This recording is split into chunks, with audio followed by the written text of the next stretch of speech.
ஒரு மனுஷன் வேலையை முடிச்சுட்டு வீட்டுக்கு திரும்பும்போது வழியில் ஒரு கழுகு முட்டையை பார்க்குறாரு.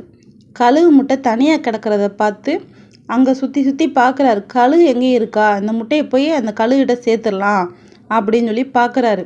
கழுகு எங்கேயும் இல்லாதனால அவருக்கு அப்படியே விட்டுட்டு போக மனசு இல்லை. அதனால் அந்த முட்டையை எடுத்துகிட்டு போய் தான் வளர்க்குற கோழி கூட்டுக்குள்ளே போய் வச்சார். அந்த கோழி தான் முட்டைன்னு சொல்லி அதை அடகாக்க ஆரம்பிச்சிச்சு. எல்லா கோழியும் குஞ்சு பொரிக்க ஆரம்பிச்சிச்சு. இந்த முட்டையும் வெடித்து ஒரு நாள் கழுகு வெளியே வந்துச்சு. அப்போ எல்லா கோழிகளும் இறை சாப்பிட்டுட்டு இருக்கும்போது இந்த கழுகு மட்டும் வானத்தை நோக்கி பார்த்துச்சான். வானத்தில் எல்லா கழுகுகளும் வட்டமிட்டு சுற்றிக்கிட்டு இருந்துச்சுக்கலாம்.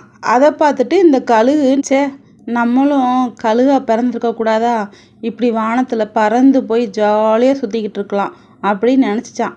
இப்படியே அந்த கழுகு நினச்சி அதுக்கு வயசும் ஏறி போச்சான். இதே மாதிரி தான் நாமும் நமக்கு திறமைகள் அதிகம் இருந்தும் பயத்துலேயும் தயக்கத்துலேயும் நிறைய திறமைகளை நம்ம இழந்துடுறோம். இந்த கதை கேட்ட நாம் கோழி கூட்டுக்குள்ளே இருக்கிற கழுகா இருக்க போகிறோமா, இல்லை வானத்தில் வட்டமிடுற கழுகா இருக்க போகிறோமான்னு நல்லா சிந்திச்சு பாருங்க. இன்னைக்கு காலையில் வெண்டைக்காய் மோர் குழம்பும் மீன் மேக்கர் வறுவலும். இன்றைக்கி காலையில் பிள்ளைகளுக்கு இதான் டிஃபன் செஞ்சு கொடுத்துருக்கேன். இந்த கதை எப்படி இருக்குன்னு கமெண்டில் எனக்கு சொல்லுங்கள். லைக் பண்ணுங்கள், ஷேர் பண்ணுங்கள்.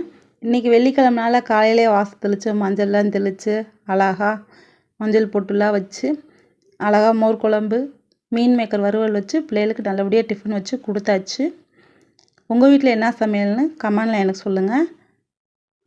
அடுத்து எந்த மணிக்கு கதை போடலான்னு எனக்கு கமெண்டில் சொல்லுங்கள். பாய்.